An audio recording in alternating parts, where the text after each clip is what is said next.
I'm called Tumwesije Wilberforce, the Chief Executive Officer of Bwindi Mugahinga Conservation Trust. Bwindi Mugahinga Conservation Trust started in 1994.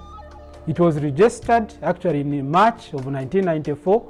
So as we speak now, we are actually attaining 30 years of its journey in conserving the two important protected areas in southwestern Uganda, Bwindi Impenetrable and Mugahinga Gorilla National Parks.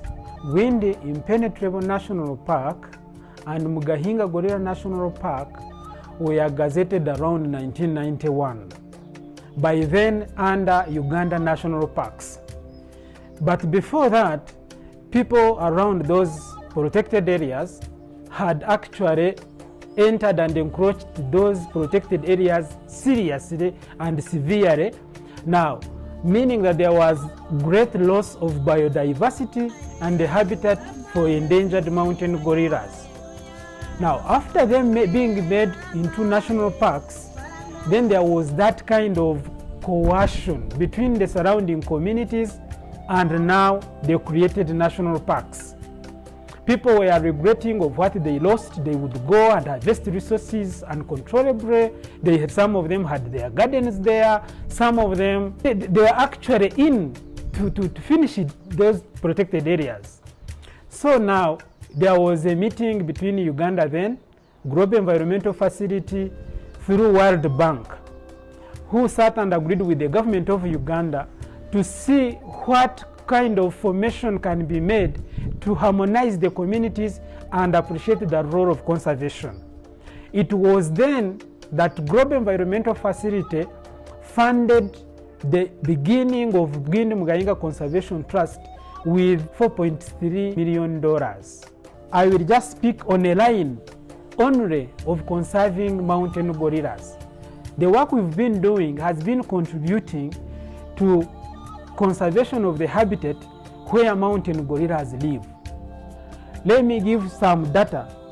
These two national parks constitute what is called Bwindi Mugahinga Conservation Area, whose area is 658 kilometers squared. Now, these protected areas are still stable, and they are still now containing and providing a home for our friend the gorillas.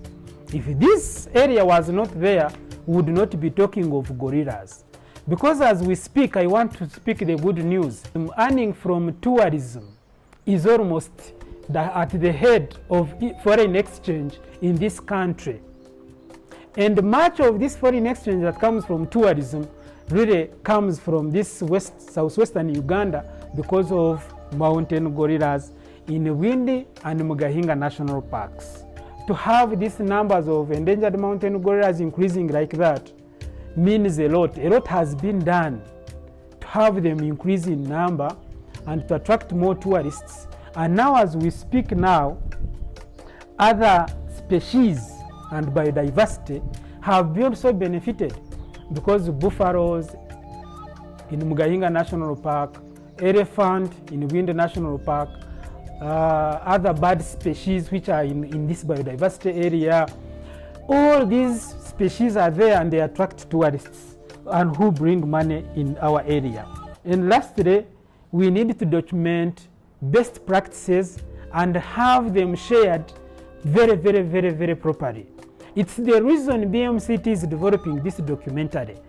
For all these 30 years, now that we have managed to contribute to the economic development of Uganda through tourism by having the mountain gorillas remaining in their habitat, it means it's an important achievement. We need to share this. We need to have this shared to different policy makers, even at global level, national level, villages, so that people appreciate. If people can come from America or other places to come and see mountain gorillas, it means they are very important. So when we share these good practices, good achievements, whom we work with, who does what, I think this would be very important. It would help very many people to understand the importance of conservation, and then we would successfully conserve our natural resources and biodiversity. It is also very important to specifically single out how has Kigezi region in particular benefited in the conservation of Bwindi and Mugainga national parks. As we speak right now, I am confident that the Kigezi region has specifically benefited in the conservation of Bwindi and Mugainga. Because let me give parameters. The land around these two national parks is now very expensive with good hotels like the one we are seated on, where tourists come and visit and pay money. Now, these hotels employ people around the region. Now, when you translate all those small transactions, you see there is something important that is happening.